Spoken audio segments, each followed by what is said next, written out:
Today we'll read Chapter 5, Grade 9, The Fundamental Unit of Life. The fundamental unit of life is cell. Now the question arises, why cell is called the fundamental unit of life? Let us understand that.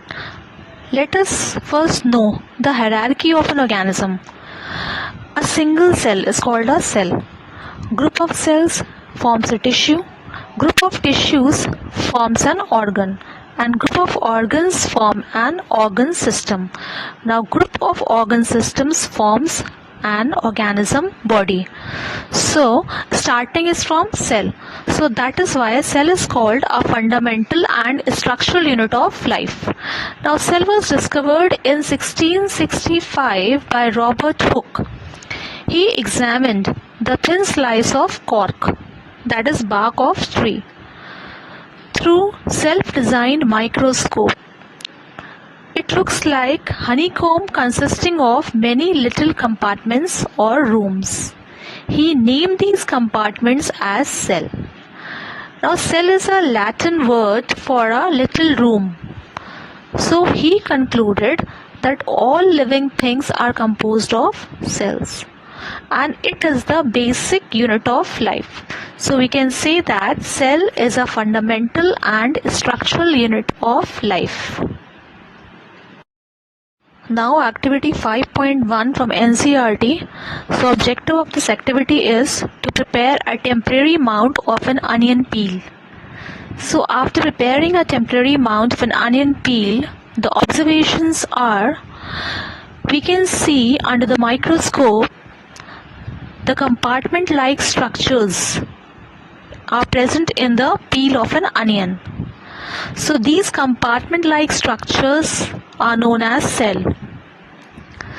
So we can also observe in a single cell the cell membrane, the outer part, nucleus and cytoplasm, that is filled in the empty space. You can see some empty space in a cell, so that is filled with a fluid material, that is cytoplasm, jelly-like material, that is cytoplasm. Now we can conclude from this activity that all plants are made up of cells. Now we see the various cells in human body. So human body is made up of variety of cells. You can see donuts type structure, these are blood cells. Then bone cells, bones are made up of these bone cells.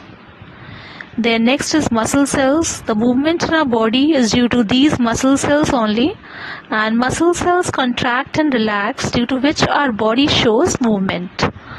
Then next is ovule. It is a female reproductive cell. Then fat cell. Fat in our body is made up of fat cells. Sperm. Sperm is a male reproductive cell. Neuron cell. It carries messages from one part of body to other part of the body. Now classification of organisms on the basis of number of cells.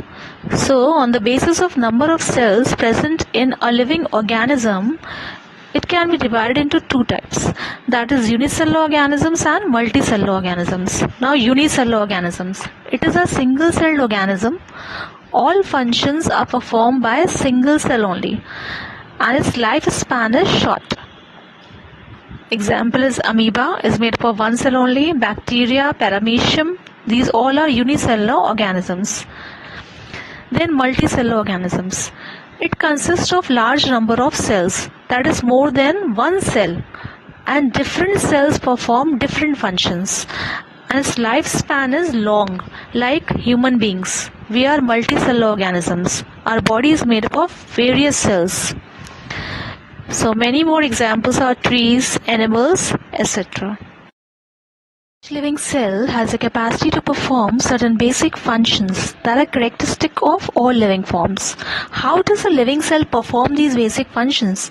We know that there is a division of labor in multicellular organisms such as human beings.